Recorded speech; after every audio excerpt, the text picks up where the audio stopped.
Jihad itu bukan, sekali lagi, bukan perang-perang yang begitu, bawa pedang dari Allahu Akbar, orang dikejar sampai ketakutan, orang dihajar, dipeloroti celananya sampai nangis, sampai pingsan, sambil teriak Allahu Akbar. Bukan itu jihad. Jihad itu juga akhlak. Kalau berpedoman pada jalan Allah itu, jihad fi sabilillah itu adalah membangun martabat kemanusiaan.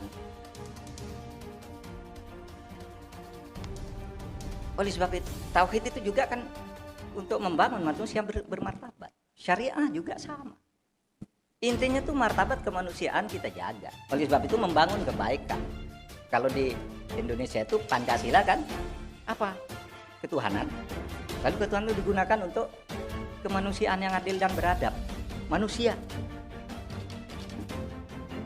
Jadi di situ ada kebersatuan antar umat manusia. Yang waras tidak boleh mengalah terhadap mereka para pencoleng-pencoleng agama yang menjadikan agama sebagai alat politik.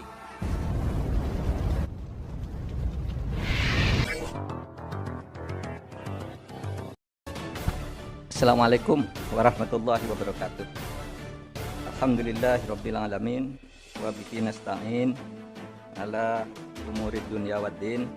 Asyhadu an la ilaha illallah wa asyhadu anna Muhammadar Rasulullah. Yang terhormat pimpinan Majelis Ulama, yang dalam hal ini yang menjadi hostnya adalah bidang Infokom Majelis Ulama Indonesia, beserta Ketua Komisi Infokomnya Pak Mas Duki dan Pak Mabrur, para narasumber yang terhormat, dan hadirin sekalian. Sebelum saya buka acara ini sesuai dengan arahan dan jadwal yang ditentukan, saya akan menyampaikan transformasi digital Islam Wasatiyah untuk peradaban global dalam rangka Kongres Mujahid. Mujahid itu pejuang. Tugas kita itu adalah menjadi pejuang. Kalau menjadi Islam yang baik harus menjadi mujahid, pejuang. Ada hadis yang menyatakan begini. Satu saat datang seorang laki-laki kepada Rasulullah. Ja'a rajulun ila Rasulillah sallallahu alaihi wasallam wa qala ayyul amali ahabbu ila Allah. Datang seorang laki-laki kepada Rasulullah sallallahu alaihi wasallam lalu bertanya, "Wahai Rasul, amal apa yang paling dicintai oleh Allah?"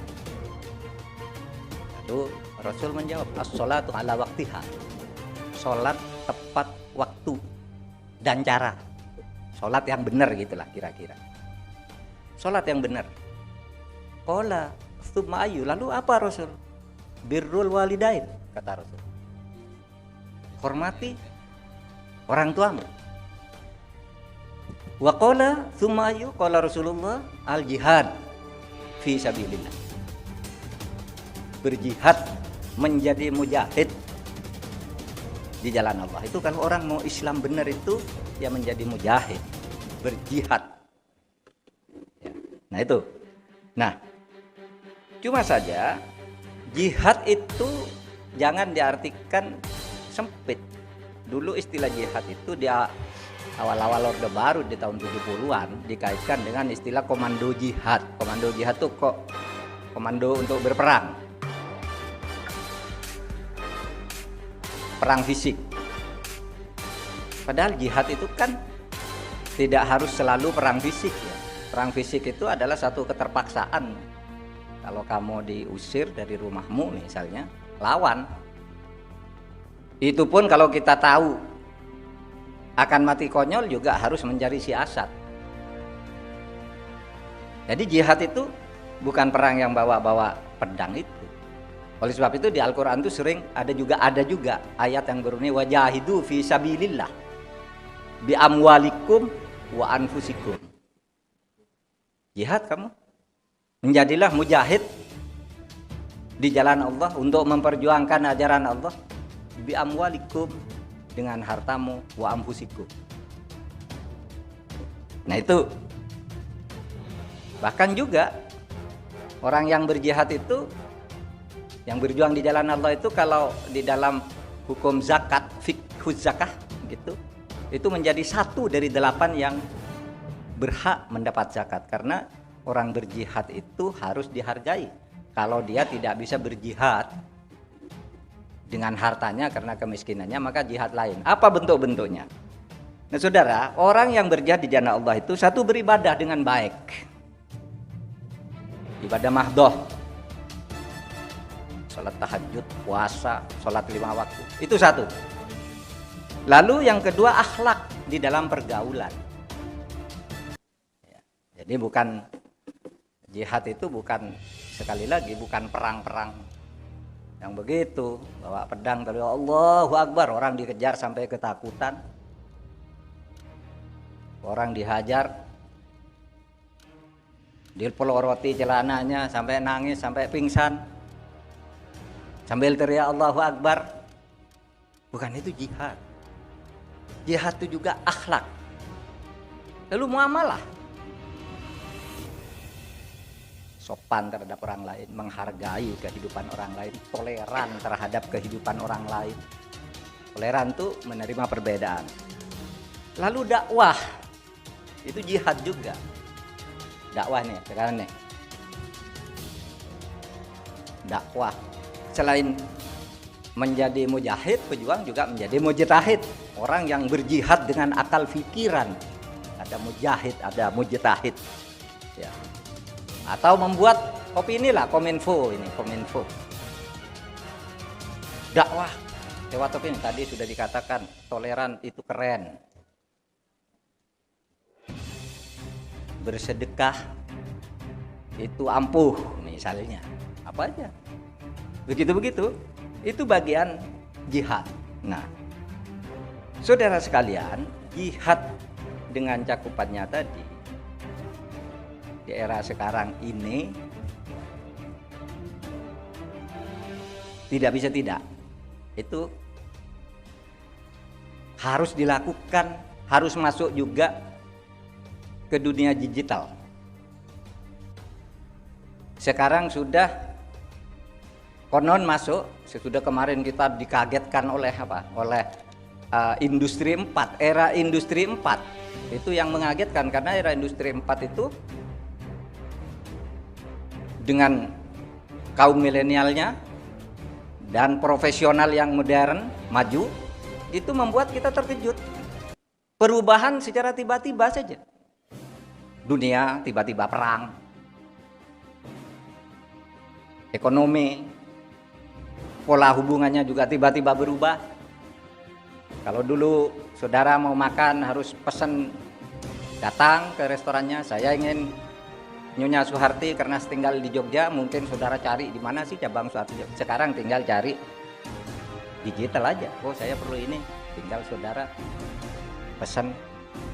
Bahkan sekarang di beberapa negara kecil di Eropa yang maju itu sudah mengumumkan transportasi publik besok tahun 2030 itu sudah semuanya digital. Saudara, kalau itu masuk ke Indonesia, saudara bisa ketinggalan. Apa digital? Tahun 2030 dilarang ada mobil pribadi. Seluruh transport diatur secara digital terpusat. Misalnya, saudara sekarang ada di sini. Saya ingin sampai ke kantor Majelis Ulama. Nanti jam 3 persis. Tinggal aplikasi. Saya ada di sini, mau ke Majelis Ulama jam sekian.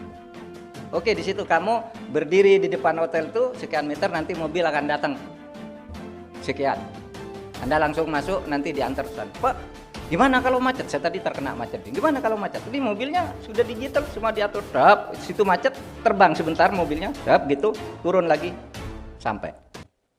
Hanya diatur gini aja. Saudara tidak bisa menghindar dari digital itu. Dan saya sudah masuk ke lapangan ini ya beberapa tahun terakhir. Saya katakan kalau saya harus menjelaskan sesuatu, ngumpulkan orang gitu, salah lagi ngutipnya. tulis saja. Digital. Saya punya follower 4.015.000 per hari ini. Yang ngikuti terus. Yang ngomong apa, kan bisa dilihat tuh. Kalau saya print lalu muncul berapa orang yang membaca itu kan ada. Dalam sekian jam dibaca oleh 600.000 orang, sekian dibaca, ada di situ. Dan itu efektif, saudara. Saudara mau menjadi mujahid itu penting sekali. Digital itu, saudara tidak bisa, itu akan ketinggalan. Itu, jadi dunia ke depannya akan terlalu banyak, akan banyak terjadi disrupsi yang mengagetkan. Dulu kalau saudara mau ketemu gitu, nelpon ya oke lah, waktu baru ada HP itu bisa, masih rahasia. Sekarang enggak, saudara ada dimanapun, sekarang udah ada mesinnya untuk tahu Pak Mahfud itu ada di mana sekarang. Sudah ada di BIN sana, sudah ada di Densus sana. Apapun yang saya bicarakan, tahu. Orang bilang, oh saya tidak terlibat, CCTV-nya sudah diambil. Saudara bisa diambil CCTV yang jauh itu, disedot nih, ketemu. Iya kan, orang bilang enggak ada buktinya, CCTV-nya enggak ada saksinya. Ambil aja, di situ kan ada CCTV-nya orang, situ CCTV. Ambil nih, pinjem, letakkan di atas, sedot ini apa yang terjadi jam sekian, muncul di situ. Itu saudara, oleh sebab itu ke depan kalau Anda ingin menjadi orang Islam yang baik, mujahid yang baik, itu harus paham ini. Tentu kalau saya katakan tadi kan dari sudut ekonomi, dari sudut intelijen. Nah saudara masuk itu dari sudut dakwah sebagai orang Majelis Ulama Indonesia. Nah saudara sekalian, itu tadi digital, kemudian lingkup jihad yang bukan hanya perang dan pedang itu, tapi jihad itu lebih banyak hal yang lain. Kalau saudara punya kepedulian sosial yang tinggi untuk membangun kebaikan bagi masyarakat, itulah jihad. Nah, lalu saudara, jihad dengan demikian itu kalau berpedoman pada jalan Allah itu, jihad fi sabilillah itu adalah membangun martabat kemanusiaan. Oleh sebab itu, tauhid itu juga kan untuk membangun manusia bermartabat. Syariah juga sama. Intinya tuh martabat kemanusiaan kita jaga. Oleh sebab itu membangun kebaikan. Kalau di Indonesia itu Pancasila kan apa? Ketuhanan. Lalu ketuhanan itu digunakan untuk kemanusiaan yang adil dan beradab. Manusia. Jadi di situ ada kebersatuan antar umat manusia. Nah, kalau kemudian masuk ke Indonesia, lebih khusus lagi, Indonesia yang punya manusia-manusia yang beragam juga. Indonesia yang punya berbagai manusia dengan agama dan kepercayaan yang berbeda-beda. Itu juga manusia, itu manusia. Harus dihargai. Harus dilindungi hak asasinya, itu sebagai hukum yang universal. Melindungi hak asasi manusia. Sehingga kalau kita mau menjadi mujahid digital dan konsolidasi Infocom, coba mulai dari sini.